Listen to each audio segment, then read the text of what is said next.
So, Wes, welcome to CTO Confessions. It's great to have you on board, sir. It's great to be here. Brilliant. So tell the audience a little bit about yourself. Who are you? What do you do? And who do you work for? Yeah, so I have been a chief technology officer in healthcare for the last 8 years. I got started in this career a long time ago, almost 30 years ago. I started in physics, actually, is where my background was. So did a lot of math and science back in the day, but started in computers when I was a little kid. That kind of carried into physics because I did computer simulations. And then turned it into a career after I got my master's degree in physics. And been going on with startups. And 8 years ago, I wound up at a company that is a healthcare startup, and have done that journey ever since. Brilliant, brilliant.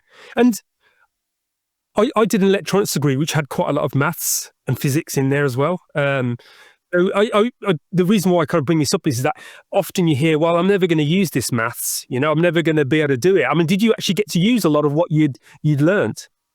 Yeah, it's really interesting. I would say it's two facets about how I learned, physics and math and how I've used it in my career. I think that the first and foremost is that, I started to do PhD research, for example.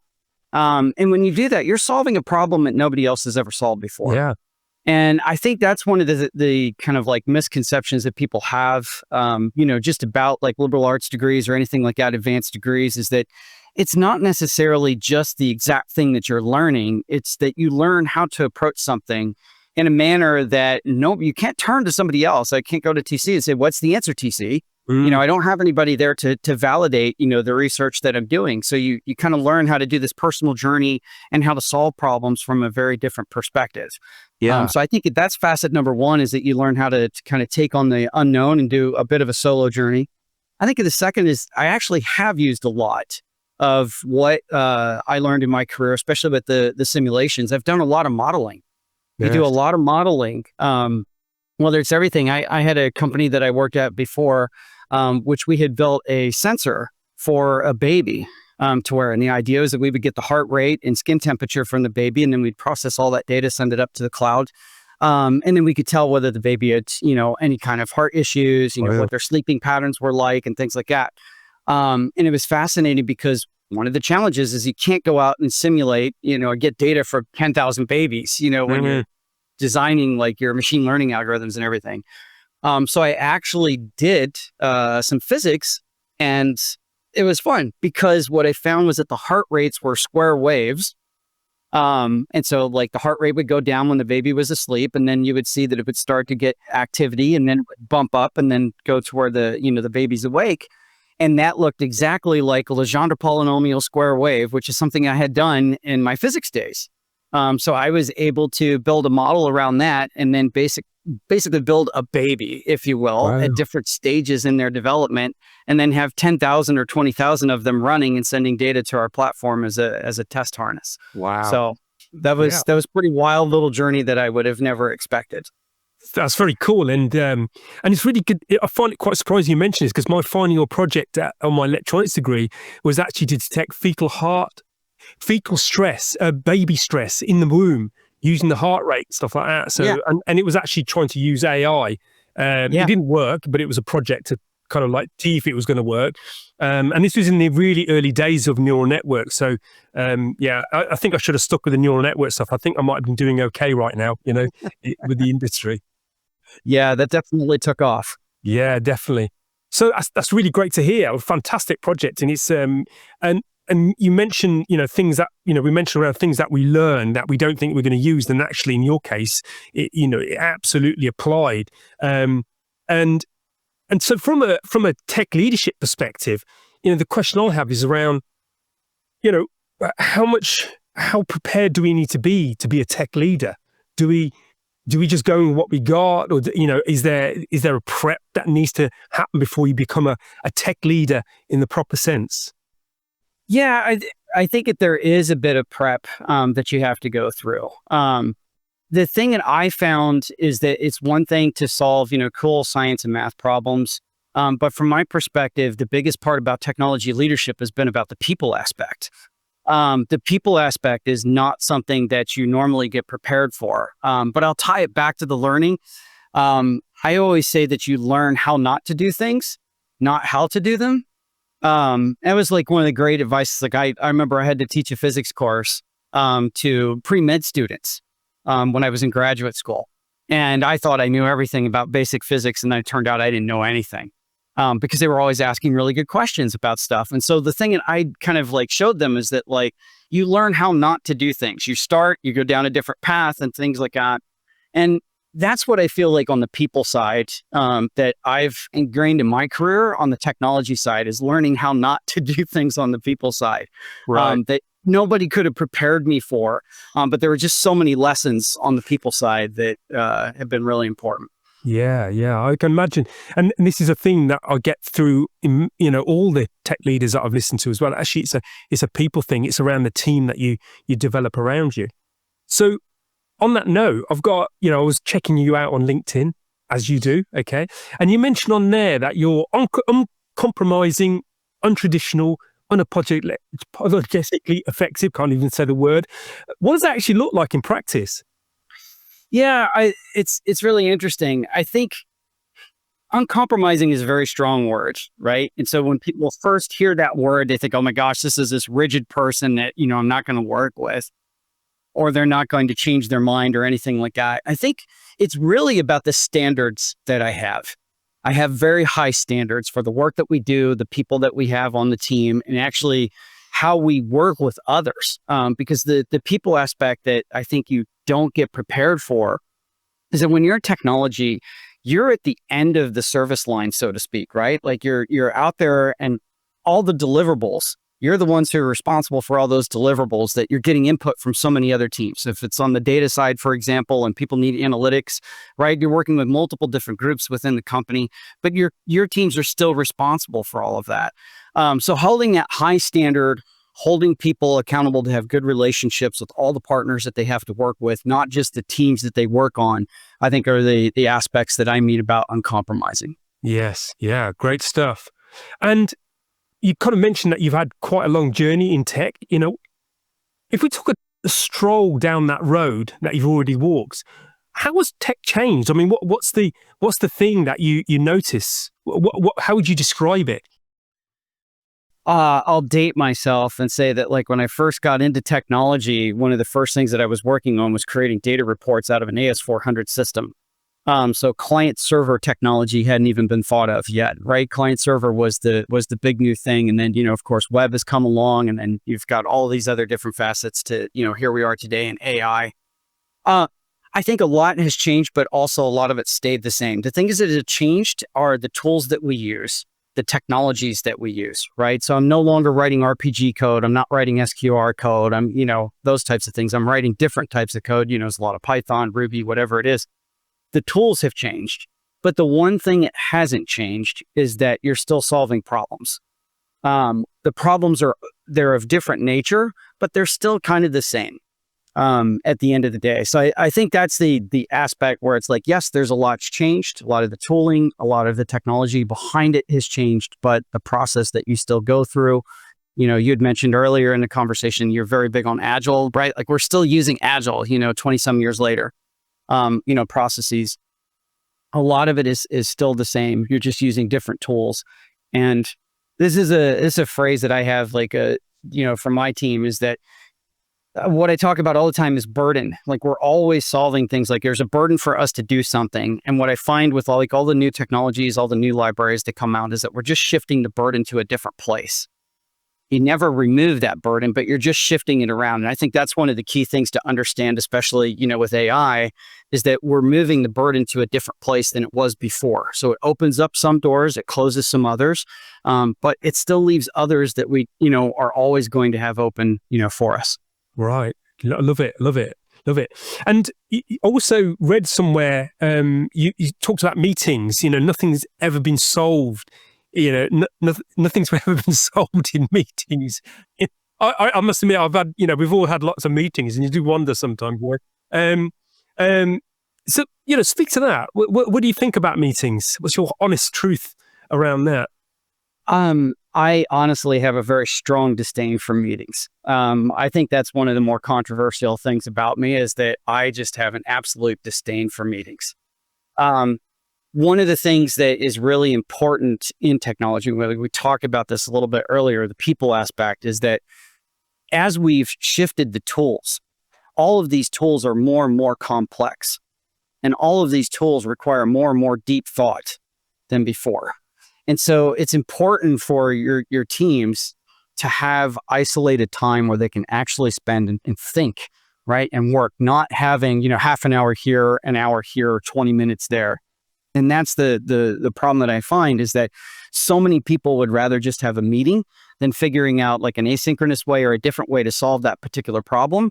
And then, part of what you have to do as a leader is figure out how do you, create a meeting schedule that is necessary. I'm not saying that meetings aren't necessary. Sometimes they are. Very few times they are. But how do you protect that space for the people on your teams so that they can actually get into deep thought, right? I forgot where it was mentioned. There's Malcolm Gladwell's book or somebody like that, but it takes you 20 to 30 minutes to get into deep thought. Yes. It takes you 2 seconds to get out of it. Yes. And that's a very important concept, is that you have to protect that time. And if you're constantly going back and forth to meetings all the time, you never get to have it.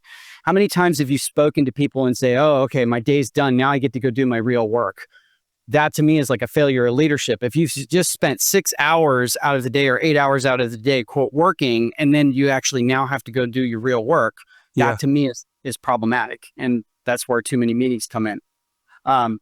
But yeah, that's kind of my thought. Like I said, I have a disdain for meetings, but they are necessary. But mostly it's around protecting time and making sure that we're getting the answers that we should. I'm totally with you, Wes. It is a controversial topic for some people, but I totally align with it because the amount of time that is wasted. I always used to look at meetings with you had the meeting, right? Let's say it was like an hour, and then there was a footprint of what you needed to get done outside of that meeting. And so, and then when you added up the time, there was never enough time to do anything really. And as you say, people Doing any work anymore. Not doing any work. And the other thing is that often you got pulled into meetings that weren't necessary. And now there are movements and there are principles and values around, if you don't need to be in a meeting, don't go, kind of thing. Make your judgment. Is this something that I really need to be involved in? There's 2 things to that. I think as leaders, we have to make it so that our people understand that they don't have to come to that meeting, that they're still going to be informed. Why do people go to meetings that they just sit in on, right? Because they're afraid they're going to miss something, right? And then that's generally because it's a whole cultural thing about trust and so forth, right? They probably don't trust the people around them to then share things with them, and there's issues with that. I was at a company before. I had a startup that was acquired. And speaking of like really inefficient meetings, we were across 3 time zones. So we had the East Coast, we had West Coast, we had China. There were 90 some people on this call. There were 2 people who were talking for the first 15 minutes. 2. But there were 90 people who were listening to the call. And what was fascinating about it was that eventually they got to a point and said, there's a question. The person who can answer the question is not on the call. What do we do? I kid you not. And I happen to know that the person who could answer the question was next door. So I literally got up, I went next door and said, sorry to bother you. We have a meeting next door, a lot of people on it. Here's the question. Are you able to answer it? They gave me the answer. I walked back into the meeting and I said, sorry to interrupt you all, but I just spoke to so-and-so. Here's the answer to the question. And you would not believe the look of like utter disgust and disdain that everybody met me with of like, who is this guy? What were you thinking? Like I violated some horrible protocol to go and get the answer to the question they wanted because they were really set on how do we schedule the next meeting. Wow. And to me, that was just like, what kind of culture, do we have at this company? No wonder nothing ever gets done. Yes. So there's that. Like, how can you efficiently get answers to the questions that are needed?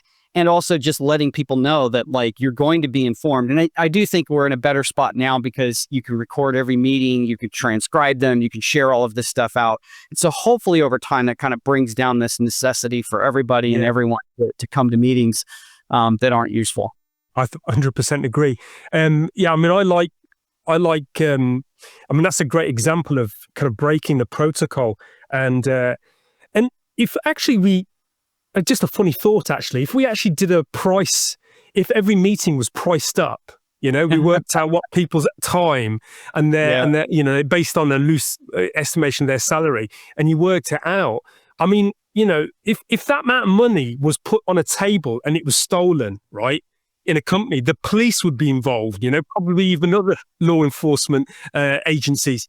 So, I think, we need to have really tough conversations about, what is the cost of this? Because, there's obviously the money side, but there's also the mental side, because it's tiring. These meetings actually, I used to go into meetings, come out thinking, I've literally lost the will to live, I don't know what to do now, kind of thing. So that's the other side of leadership that I think is really important. I think I have that situation at many companies where it's like, I am just stacked meeting after meeting after meeting.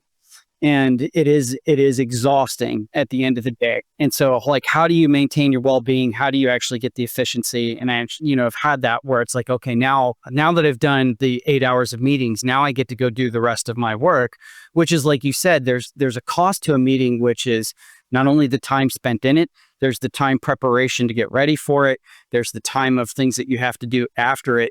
And like I said, there are essential meetings. Like if you're in a really good product design session, or if you're in a really good requirements gathering session, those are great things to have in person.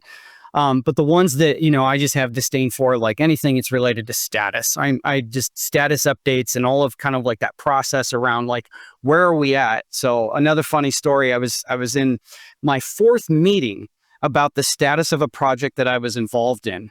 And each meeting got higher and higher up with people in the company. And so the last one was literally with the CEO.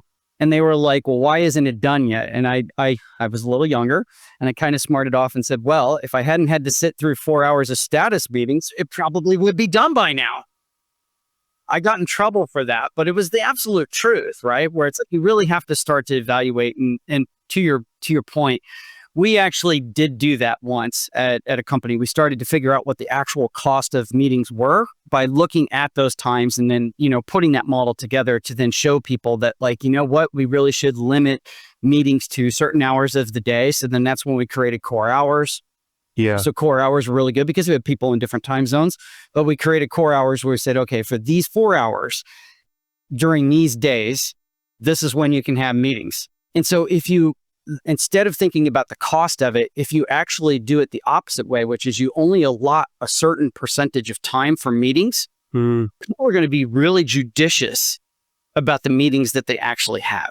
Yeah. So if you give them a limit and says you can only have 15 hours of meetings in a week, yes, you can only invite, and hold these many meetings, it actually becomes quite the opposite, because then there might be 3 or 4 of them that they throw out and think, okay, actually this could be a Slack conversation, or this could be an email thread, or this is a 1-pager. It's something else besides taking up everybody's time. I just had a kind of comedy thought then. I wonder if people started to have secret meetings, to hide it from the wider organization. Shh, don't tell anyone, That's why public calendars are so important, right? So if everybody's calendar is public, then it's really important. Yeah, yeah. But yeah, it is a comedic thought that, like, they might be doing things in behind the doors.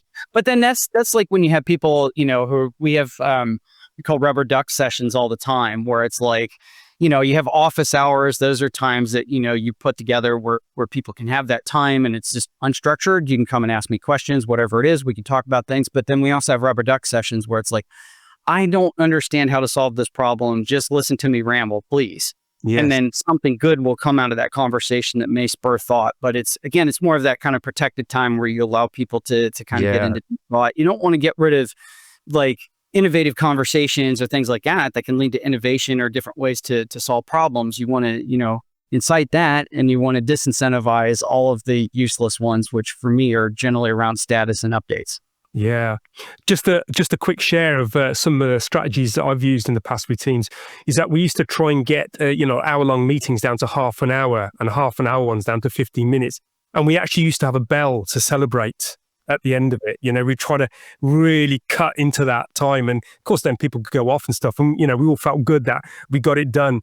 But yeah, I think, hopefully our audience listening to this will thinking about their meetings now and trying to readjust, replan, and to protect that time, because it is important, and it's costly as well. So on the corporate practices, we've talked about meetings. Is there anything else that you would remove from companies to make them run better? What's your thoughts on that, Wes? Oh, I have so many. We've already kind of talked about, status. It's really interesting. I'll kind of keep it to technology. I think one of the more controversial ones is I'll think about like what I would say is an approach to Agile. So everything with Agile right now is that, you think about story points and all of these wonderful things. And I would actually throw all of that out the window. So it'd be interesting to have this conversation with you because I know you're really, really strong on Agile and have a lot of thoughts as well. But I just found over time that in the older days, we used to think about how many man hours a project was going to take or how many man hours we were going to spend on a week. You could tell it's dated because we were saying the term man hours. But the thing is that now I find all these conversations about story points and trying to get teams to level on story points. We're doing 40 story points, per sprint, this kind of thing. Again, it's just another mythical mnemonic that at the end of the day is great. You could have 40 story points delivered, but you're not actually delivering anything. So the thing that I always try to focus on is, well, what's our output? What features have we done? What reports have we done? What dashboards have we built? What are the actual things that people are going to use, the tangible outputs that people are actually going to use? And that's what we should be focusing on per sprint. And I found that kind of transformation then frees us up to go into a next thing, which is I always have a philosophy is that there's no penalty for being aggressive. If you are constantly drilling down people on story points, what you get is like a sandbagging culture, where it's like, oh, well, you said you were going to do 50 points, but you only did 35. Let's drill into why you only did 35. That doesn't inspire innovation. That doesn't inspire people to take chances. That doesn't inspire people to look in the corners to find a different way to do something. So, granted, I don't want to commit to 100 points and deliver 30. That might be, an indicator that we're doing something wrong. But you should allow people the space to actually be creative. And so it's okay if you have a certain amount of variance where it's like, hey, I tried that. I took it on Thursday. The sprint ended on Friday. I didn't quite get it done. It's going to carry over. But look at this. I built some tooling that's going to save us a lot of time over here. Yes. Or here's this new prompt that we have that'll summarize all of our documentation for us in a way that we never thought possible that people can start consuming. And those are the types of things that I want to get out of people.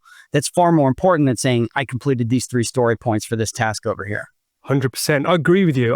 I think some of these ideas and concepts are useful to a point, but I always used to are these practical? Are these pragmatic? Are we actually doing what we're supposed to be doing? Because I think people find comfort in finding a structure that they get used to, and then they kind of hide behind it.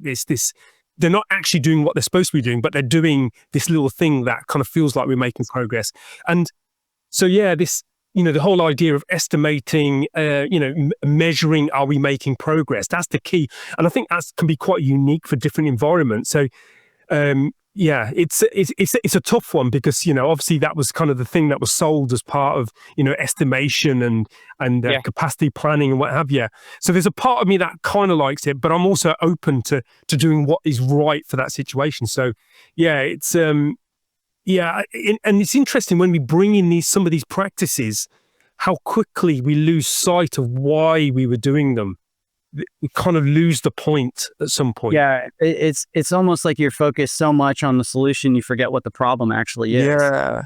Yes. And I find that a lot. I think there's one more thing that I'll add on this Agile part, which is something that my teams kind of open my eyes up to, right? Like you have to get that, two-way feedback. But my teams opened up my eyes because we are 100% remote. And when you look at the way Agile and extreme programming are all put together, all the teams were in the same room together, right? So it was like Post-it notes and all of these things and stand up every day.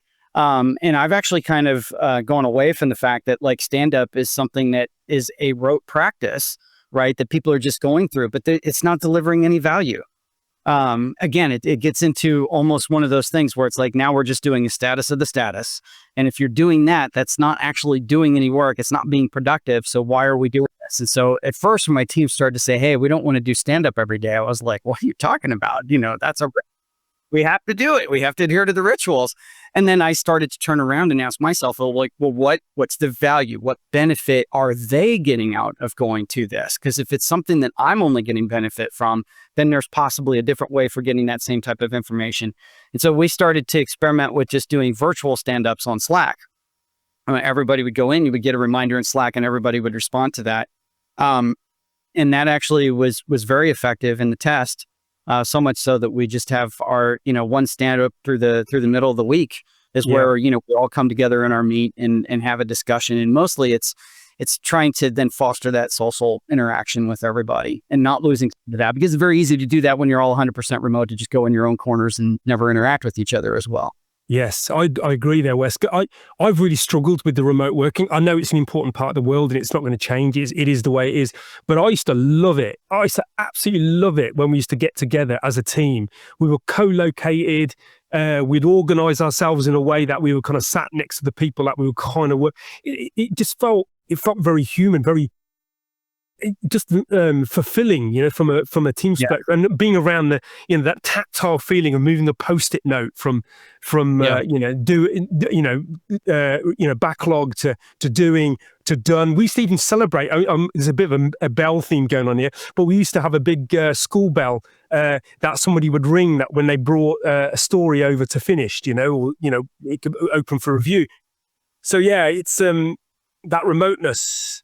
You can still accomplish those things in 100% remote, right? Because everything you're talking about there is cultural values. Like, what do you value at that particular point? And so you can still do that in a remote setting. And when you do that, it actually, what I found is that you open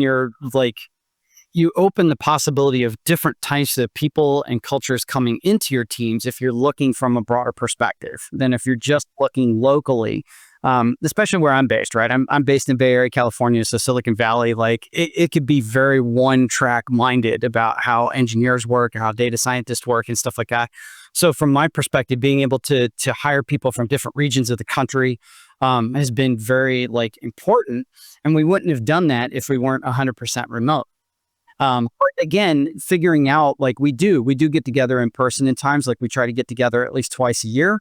Nice. We all come together and then we reaffirm what are our cultural values, we talk about what our goals are and things like that. So you do get that human interaction, but it just, again, a lot of that you're doing with remote is what are the values that your team has, right? What is the culture that's important? One of the things that my team always hears me, and now it's a little bit different with AI, but I always used to say it's not done until it's documented. And that is something where it's have a celebration that documentation is actually done, right? Because you should be able to share that. So as part of demo days, we would actually run through documentation that was actually done. Oh, wow. Okay. As part of demo day, because a demo doesn't just have to be, here's the app that's working, right? Yes. And I kind of learned that from kind of the systems and the DevOps side. A lot of times we don't have anything to show. It's just working. That's what we have to show, a system being up and running. And so you kind of have to think about your demo day and just open yourself up to, what are the different types of things that can be demoable? And that's how we involved our product persons. Our product persons had come in and maybe they had just put together, a new set of requirements for us, or, some kind of one pager that they were in, an idea that they were interested in. That could be something that was part of demo day. Yeah. So again, it went along that documentation idea that was there. And so again, just figuring out culturally what's important to you. What are the rituals that are there? You can foster all of that remotely, just as you did in person. You just, as a leader, you have to make sure that people adhere to it, and that you stick to those rituals and you don't let them slip away. Yes. Right? When a person's next to you, it's very easy to be oh, okay, that person's next to me. I can get interrupted and things like that.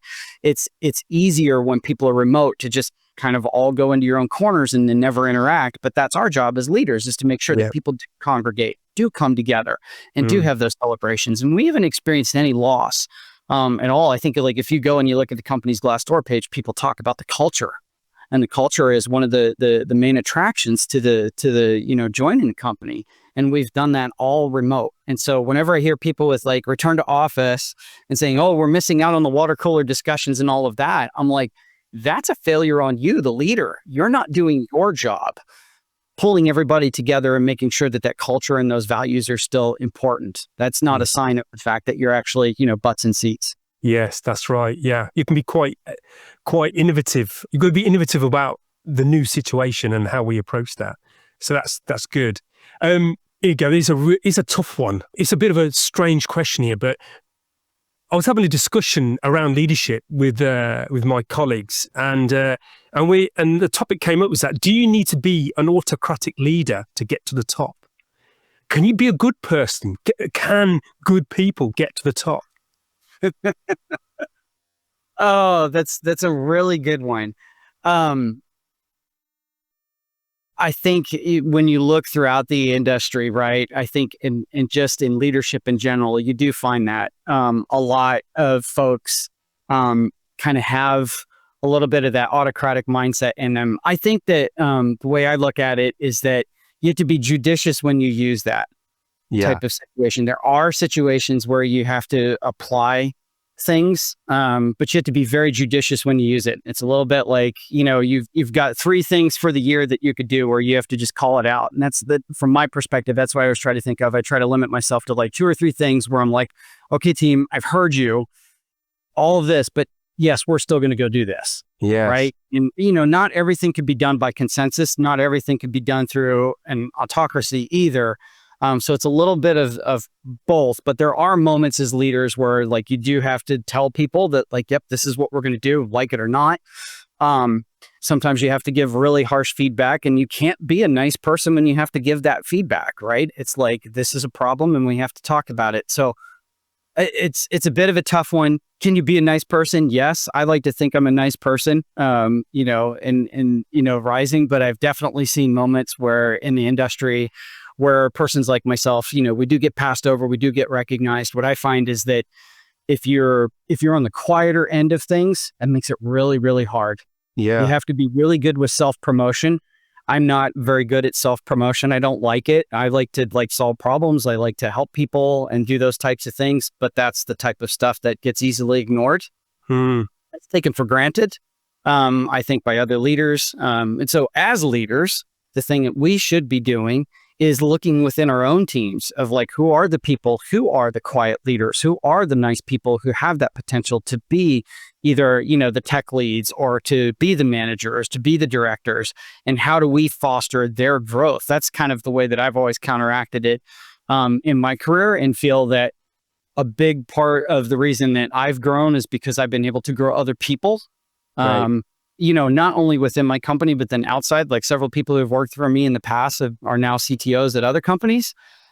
So if you're able to, to kind of have that coach effect, right? Everybody talks about, at least in American football, they talk about Bill Belichick, and they talk about the Belichick effect of like how everybody on his coaching staff will end up being, head coaches and, higher level assistant coaches somewhere else.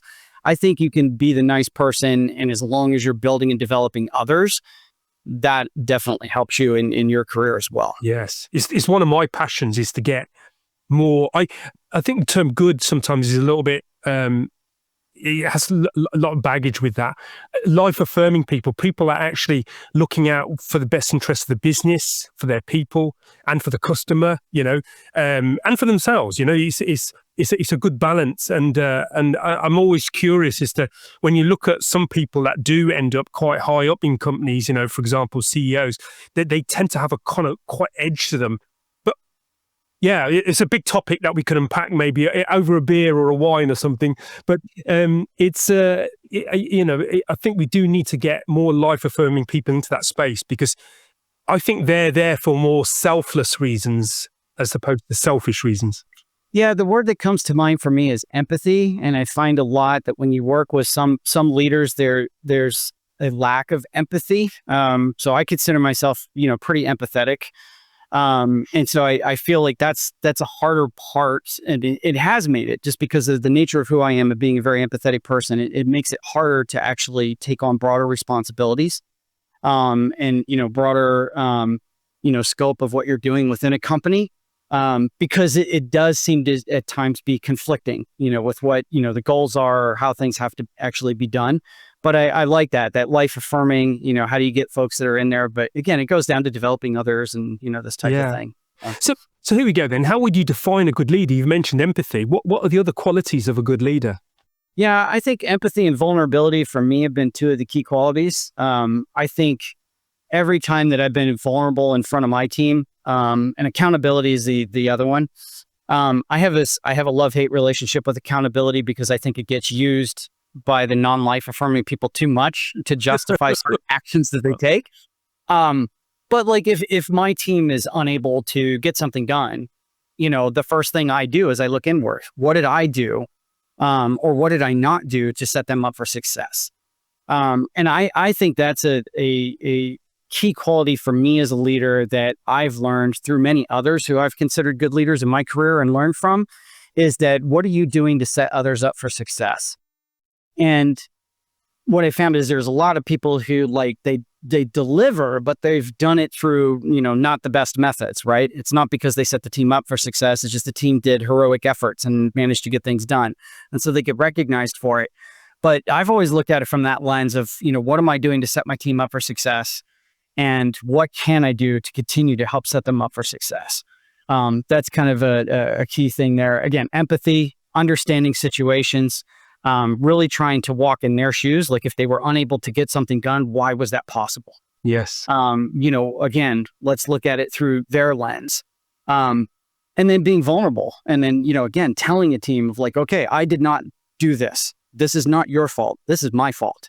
The College World Series is happening right now here in the United States. And there was a coach, their team lost. And, the coach said right away, he goes, I didn't prepare our team for the opposition. I could have done a better job. Yeah. And it wasn't that he was immediately dismissing all the play of the players and saying that the players didn't have the opportunity to do certain things better. They could all look inward. It was more set the example that I am looking inward and I'm telling you I could have done better. And so you therefore probably could look inward as well and see things that, could be done better. So let's all come together. Again, it's like that empathy, type of approach and figure out what can we do better to make sure that this doesn't happen again. Mistakes are going to happen. Yeah. Things that are out of our control are going to rear their ugly head. How did we respond to them? How could we respond to them differently? Again, that all comes from that, empathy, accountability, and then the vulnerability standpoint. If you could do those three things, you're going to have the right framework in place to help be a good leader. Absolutely. This soft stuff is the hard stuff. It's the stuff that really makes the difference. So I will encourage our tech leader audience out there as well, aspiring leaders and current leaders, really think about these things that make a huge difference. Because I know who I follow as a leader. If a leader has those qualities, I'm there and they've got my, I've got their back. I'm totally 100%. So great. That's a great description there. I think that's a great list of, qualities for leadership. So it's a hard topic and distilled it down to something very simple. How about that? Beautiful. I think it's great. I think that's a topic that you could turn into an entire course, kind of thing. And just not to change people's behaviors, but just to enlighten them as to a different way of doing stuff. Instead of doing that, you could do this. Yeah. Yeah, we've been talking a lot about AI and replacement, but I've been looking at things of like augmenting. And so how do you take all of this advice that you get and augment the things that you're doing and improve the things that you're doing? That's where the agile pattern is really good, is like incrementally getting better, over time. So take that agile pattern to yourself as a leader. And how do I incrementally get better? How do I get the feedback from my team of what I'm doing well, what I'm not doing well, and incorporate all of that and start to learn from them as well. Great. In fact, that reminds me of a previous CTO that was on our podcast series, the CTO Confessions podcast series, and they had a sales tool where it would give real-time feedback as to how you were showing up in the sales call. You're talking too much, or you're talking too loud, or maybe you want to say something. And, it was this kind of feedback loop, and I would love something like that in real life. At the end of the day, somebody would say to me, "Do you know what, Teach? You knocked that out of the park. You were a rock star, Or actually, that moment you spoke to your daughter, maybe you could have, seen a different perspective. Yeah, I think we do have that filter if you actually look at it in real life. I think a lot of humans are really good at giving you that feedback in real time, because you can actually pick up, like, one of the soft skills that I've developed as a leader over time is really paying attention to the audience, right? You get so nervous about the things that you're saying. The thing that has helped me advance as a leader is looking across the room. How is this being received? Are people able to actually receive what I'm saying at this particular point? That's a really important one when it comes to conversations. Yeah. It's really fascinating because a good friend of mine, posted about having hard conversations. And, one was about, letting a person go. We had to fire somebody, right? Whether it's through a RIF, reduction in force, whether it's because of poor performance, whatever it is, we have to let a person go. And one of the 3 lines that he said that you always have to say is, we appreciate your contributions. And I wrote back on the post and said, absolutely not. You should not share that, because the person's not going to be ready to receive that. You just told them they lost their job. Yeah. They're in their mind thinking about, what am I going to do now? Yeah. They're not going to be open or receptive to the fact that maybe you actually did really appreciate the contribution that they made 3 months ago, 6 months ago, 9 months ago. They're just not going to receive that. I use that as an example because I think it's really important as a leader. When you're sharing a message, when you're having a conversation with people, look people in the eye directly. Humans are great filters to tell you whether they're receiving something. I'm getting nods from you right now. I'm getting a smile, right? That little indication is that you're receiving what I'm saying at this point. And sometimes if you're not getting those like good social signals, that's your indication. I should be quiet. Yes. I need to turn this over to them. I need to flip the switch. I need to send that conversation over to them and give them the opportunity to speak. But you do have that filter. Yeah. That was the general point that I'm at, is you already have that filter. Humans are amazing at it. I'm really good at wearing my emotions on my sleeve. I know some people are really good at not, but we are pretty good at sharing whether, we're receiving or not what's happening in that moment. I think that's a great description, because the system, I like to think in systems, and we have operational systems, we have tech systems, and then we have human system, and all healthy systems have good feedback loops. Yes. And they're there, as you just described, and we just have to be open to receiving them, and also intentionally trying to listen out from them. Even a room will tell you how things are. You can walk into a room and the room will say, something's not right here. And me personally as a leader, I like to kind of call it out again. What just happened? Something doesn't feel quite right here. And then that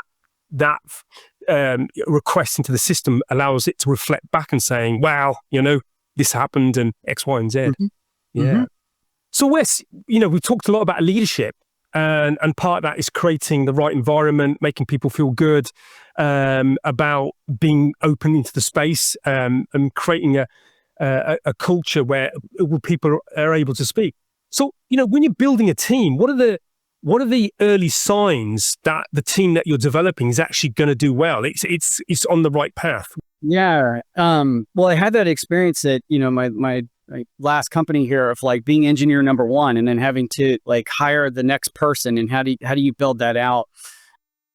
I think it's important very early on, especially like when you're either starting a new group within a company or forming a new team, is to think about who's going to be that person that's going to emerge as the leader of that group.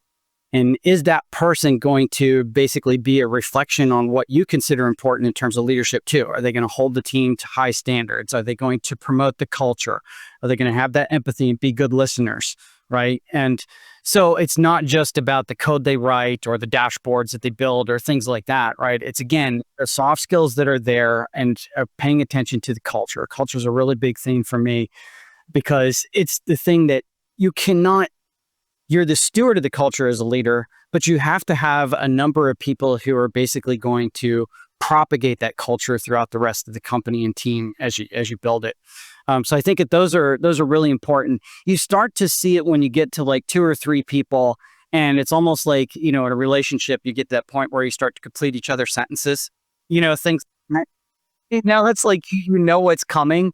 You start to see that in terms of like, you've got healthy culture when people are looking at pull requests, and it's almost like the person who wrote the pull request knew exactly what the feedback was going to come in, from the engineer or the data person who's actually, responding to the pull request. You start to see these little signals of people really starting to coalesce, adhering to that culture, and just having a really good vibe, right? It's almost like you start to pick up on these things of like, oh, I really enjoyed coming into work today. You start to hear the feedback when you ask, right? In your one-on-ones, how are things going? You don't have that dead pause. You immediately have people who are smiling. And I was excited to work on this problem with Steve because of this. I was excited to work on this problem with this person because of this. You start to pick up again on a lot of signals, the social signals, that people are really starting to get along really well. Again, it's that forming, norming, storming, performing type of thing, right? Um, and so anything that you could do to see where that forming part is there, and you as a leader, you kind of have to help foster it in the beginning, but then there's that magic moment where all of a sudden it's kind of like, oh, I don't have to be a part of this anymore, right? Like they've kind of gone and they've moved on, and now they know how to interact with me. They know how to interact amongst themselves, and you start to see that in the work and the interactions. The flip side is you get the problem team that's been put together, and nobody's working well together. You're fielding constant complaints all the time, and the thing that I've learned is that when that starts to happen, blow it up and start over. Yeah. I've always tried to be optimistic and think that I could fix it. And, oh, well, if, this person's just a little bit more open over here, like when we talk about the empathy and, the vulnerability, that, those things will start to take care of themselves over time. It doesn't. They really just continue to fester.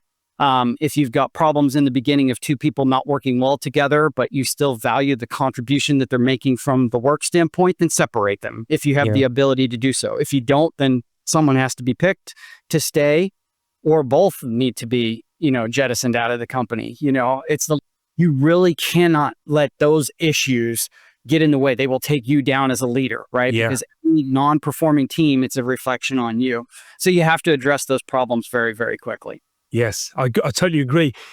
Again, coming back to cost, you got to get these things working, because, a dysfunctional team, I've worked with thankfully I've worked with dysfunctional teams that actually became very functioning.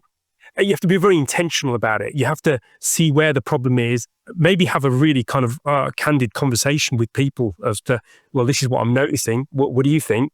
And also, this is where we need to get to. What are we going to do that? So, yeah. I start from that place of trying to help people. But I think I've learned over my career that, like, again, if you're not getting the signals that they're changing, or that their openness and that there's an adaptation, and the moment that you start to see that you're not getting those type of signals, that's your cue as a leader that now I've got to take the more, drastic, maybe even the autocratic action that we talked about earlier, right? Yes. You have to be autocratic. Those are the moments where you have to make the call. You're like, this isn't going to work. These two people are not helping this team.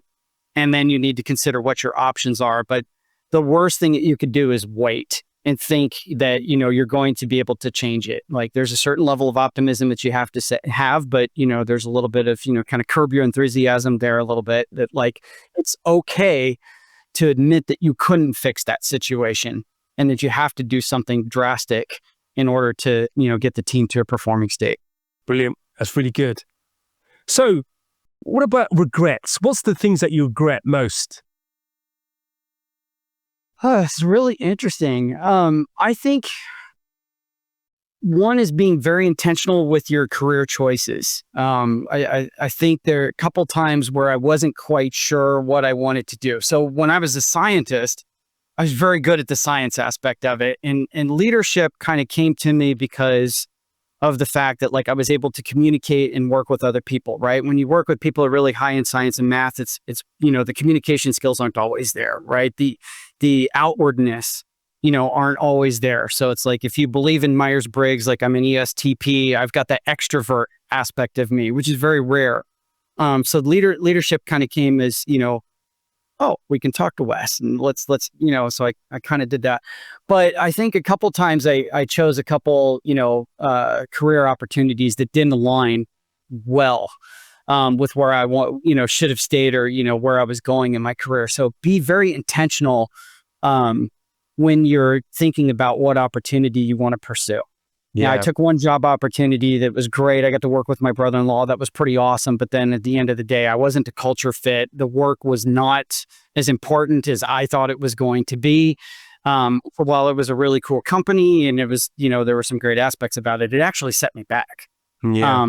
Because then I, had to go into the next one. You have more explaining to do. So be very intentional.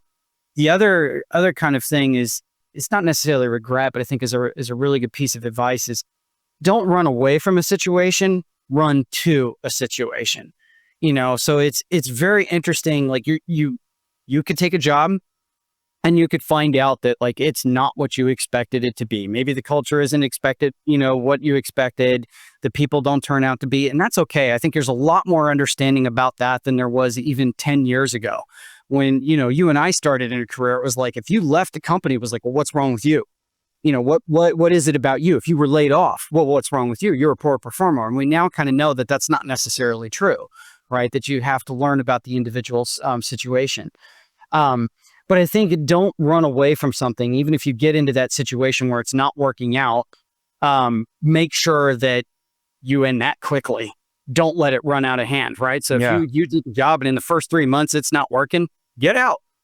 Don't be afraid to do that. I think that's a regret that I have, is that, I've taken a couple opportunities where it's like it didn't work out, but then it was like this drudgery for like 18 months, 24 months. And it's like, I knew within the first 30 days it wasn't going to work. Yeah. Yes. I have this rubric that I teach my teams all the time. It's called the first 90. And so the first 90 is that like when you interact with a candidate, for example, it starts all the way when a person's a candidate for a position within your company. If they have a good experience in that first 90 days, from the moment that you first called them all the way to hiring them and onboarding them and getting them set up on the job, they're going to do really well. And they have a likelihood of staying with your team for more than 2 years. If they have an okay first 90 days, they're going to be in that middling 1 to 2 years. It's probably not going to work out. They're going to last 1 to 2 years, and then they're going to leave. If they have a terrible first 90 days, they're not even going to make it through a year, right? So if you have a bad onboarding process, how are you setting a person up for success? This type of thing. And so I think as a leader, you can use that same type of rubric of how's my first 90 days working? And if my first 90 days aren't sending me the signals that I need, that I'm actually going to be successful at this position, whether it's a manager or a director or what, C-level, doesn't matter.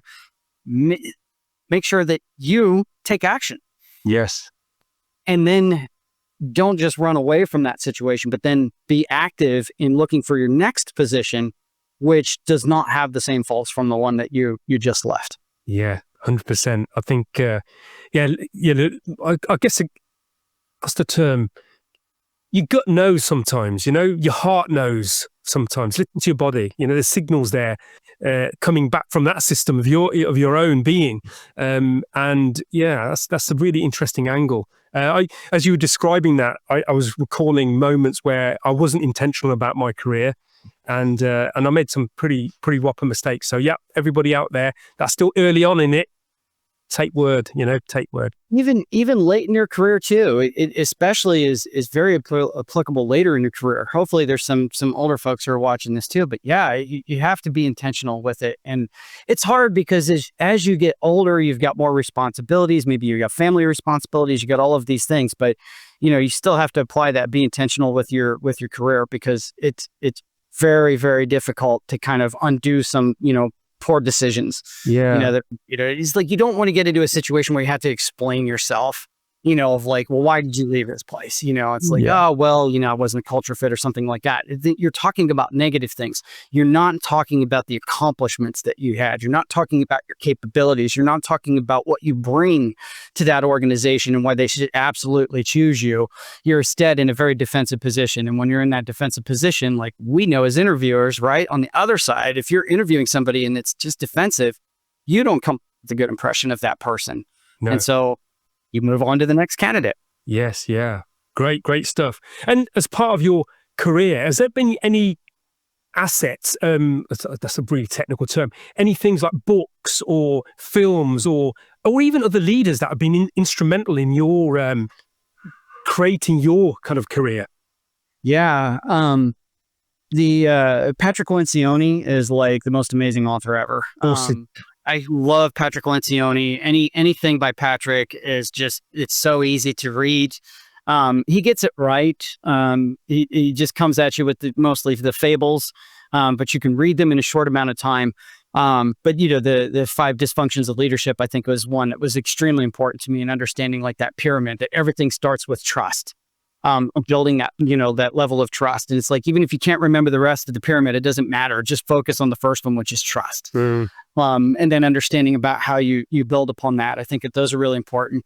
I think early on in my career, what I didn't have is I didn't really have like a good coach or mentor that could help me. So when I was in college and in graduate school, I had great mentors. I had professors who pulled me aside and really spent and invested time in me. And I think, when I went into my career, I was looking at it as a job.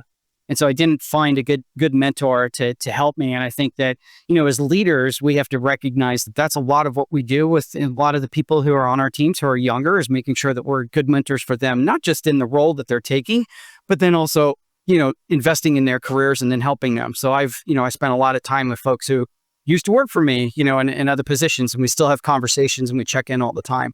To see, how they're doing, what they're thinking about. And even now I've, got folks who's made it up to like director, and they're like, okay, well, what do I need to do to become like a VP, or how to advance a career and stuff like that. So I eventually gravitated to a couple leaders as my time at a previous company. There was one woman who I just thought was an outstanding leader, and I spent a lot of time, and I just hounded her after she left, and I would just be like asking her questions and things like that all the time of like, how would you handle this situation? What would you do? And then it became less tactical and more, thought-provoking about the career. So find that one person who's willing to have that conversation with you throughout, I think is really important. So find a mentor is one that's a really good one, a good sounding board, a good person who can help, kind of like shepherd you throughout your career is really important. I think that is a really important one. I've had some great mentors in my time, and it's like an accelerant for your growth. And it's just great to have a good sounding board. We sometimes, thankfully, I've been blessed with some really interesting characters on my journey, and we talk about soulmates. Obviously, soulmate as in a partner, but I think we find soulmates within careers as well. Where we can interact and talk about stuff. They get you, you get them. And then you can walk together, and I think that's really important. Yeah. Yeah, I've had that. I mean, I've worked with a lot of people in my career, and yet there's still a small core of us, that we like get together, and it's kind of, obviously as like families and, more responsibilities have come, we meet less frequently, but it is one of those situations where we go and we have our dinners, whether it's, we call it the Four Horsemen or the Three Musketeers, whatever the name is for our little group. And you kind of come together right away, and it's like you haven't left. It doesn't matter whether it's been a year that's passed or 2 months that's passed, it still feels like yesterday. Yeah. So, foster those relationships. You asked me earlier about career regrets, and I think that's one of the things for me that it has been a bit of a regret. Like, yes, I do have people in my career that I still stay in touch with, but one of the things that I didn't do is that I could be very misanthropic at times. And it's a weakness that I have, I guess, is that like I could just be where I just don't want to be around people. I could be an extrovert, but then I can also be the biggest like, oh my gosh, I don't want to be around people anymore. I did not spend the time developing some of the relationships that I should have. I didn't network as much as I should have. In key parts of my career. It's hard to do that, but there's little things that you could do along the way that really helps spawn that if you find it difficult. And the easiest thing now is just schedule a message to someone. Like, even if you're not comfortable having the conversation with them right in that moment, what you can actually do is just schedule a message with them, whether it's on LinkedIn or whether it's, message, whatever it is, just something that like, okay, I'm not strong enough to do this right now and have this conversation. Yeah. But I'm going to at least schedule sending this email to him and asking them about this question, or, saying, can we do something, together, or can I do any of those types of things? I think that is really important, is to just find the time to where you're going to be comfortable. And if you're uncomfortable, schedule it so that then it happens. And then you treat it just like another, like a normal meeting or something like that you have to do at work. And I think that's a really brilliant strategy that I learned from a past leader that was not necessarily a people person, but I perceived as being a people person, which was, to schedule it and get out there on LinkedIn. And even if it is just accepting a connection from LinkedIn from a salesperson that you will have no interaction with, accept the connection, thank them for saying yes, for reaching out and saying, I don't have anything for you now, but maybe our paths will cross in the future. Or maybe you should talk to this person. Just little things like that, spawn that interaction and help you get over the part where it's like, I don't feel like making connection. Brilliant. I think that's great advice. It's all about building those relationships. At the end of the day, we're human beings and we love relationships and we feel safe around them and we thrive on them as well. So that's really important. I've got a fun question for you. hopefully all the questions have been fun, but this is the funnest of them all. I'm going to offer you a wish. So I'm going to be the tech genie for a second. I'm going to offer you a wish. What would you wish for your leadership, for your people, for whatever? What would be the tech wish? Yeah, I have worked a lot in my career in the backgrounds, so we're a lot with the folks who are on the system side, the folks who do like the plumbing, all of the things that don't necessarily get the attention. My wish is that leaders in companies will start to recognize those people more. My first exposure to this was I was at a company, and we had spent a large amount of time. We'd gotten a security audit from a company. They basically said, you didn't pass, go fix it. Okay. And we spent a tremendous amount of time, brought that over the finish line. It took us like 18 months to get everything, get our house in order. We were super proud of the accomplishment. We go into a company meeting, we say that, and everybody was like, yeah, great. Next presentation was from somebody who was working on the website, and they showed a fancy new little widget that was on there. And everybody's like, oh my God, this is the greatest thing since sliced bread. It was a huge thing. It was amazing. Everybody went up to them after, that's amazing, and all of that stuff. And yet my team and the core team that work on that security audit, which was really the company's actually going to be in business or not, right? Because if we lose that partnership, then we lose, X percentage of our revenue. We were just left standing there and like nobody cared. So that's kind of my wish, is that, when you look as leaders, that other CEOs, that board members start to understand a lot more about the people who do the things behind the scenes, that make the companies go. That's always been my kind of wish, is to see that going forward, that the security audits, the compliance audits, the people who work on bringing you all the analytics and BI intelligence that you run on every day, the people who bring you these reliable systems that you use every day that never get the forefront, will start to get a little bit more attention and recognition for their work.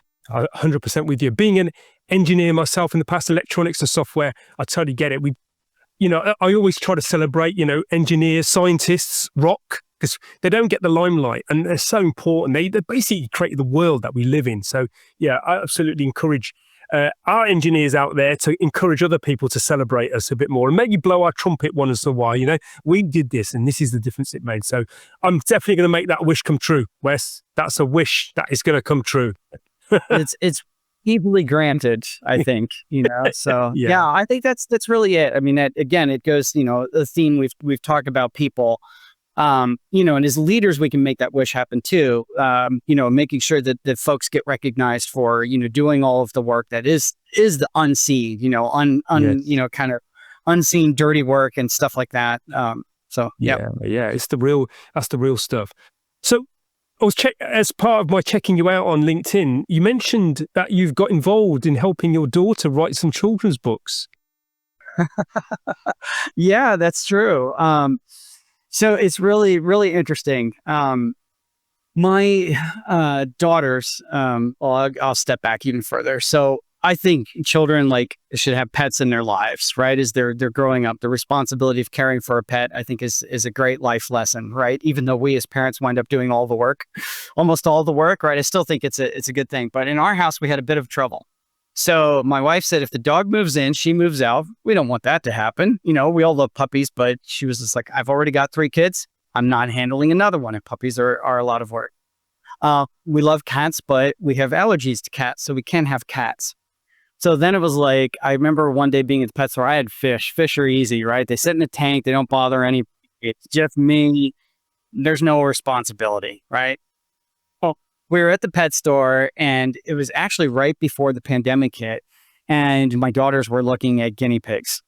And finally, I made the autocratic decision in our household that okay, each child, all 3 of my children get to pick a guinea pig. And so we did. We brought the guinea pigs home. And then what eventually happened from that was that my daughters are doing writing in school. And so they started writing stories about their guinea pigs and the adventures that, they would get into.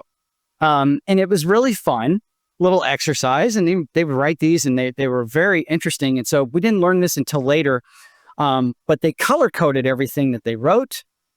And then we now know that they are dyslexic, both of them. They're identical twins. So they are both dyslexic. And the color coding is what helped them in terms of translating like characters. Like if you Right. read normally, it's not hard for you to do the transition from one character to another. But with them, with their dyslexia, they had that problem. That's why they started doing the color coding.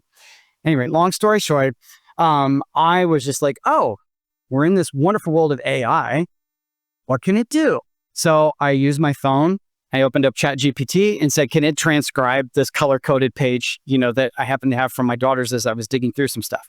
And it was able to transcribe it. And then I was able to then create a Google Doc from it without having to do it by hand. I thought that's wonderful. And so then it was just like, well, what's the next thing that I can encourage my daughters to do, right? We got the pet part. Now let's talk a little bit about life. And so we have started a company called Bailey Family Productions. And that is what we were working on as a summer project. So we have a goal by the end of next month to have a transcription and a first manuscript for the first book. And we got through the introduction this past weekend. And so that's what we've been working on, is taking those stories that they wrote when they were little, 9 years old, to now making them children's books. Wow, sounds exciting. I find it fascinating, a tech leader, working in the tech space, getting involved in this, and it sounds like a lovely story. So I wish you the biggest of successes for all of you in that endeavor. Yeah, I think, again, it's not that we're not doing it in essence to make a lot of money or anything like that. But I think it's just a really good way of for me, it was, when I was younger, my dad worked in the steel foundry. My mom, didn't work because she had issues.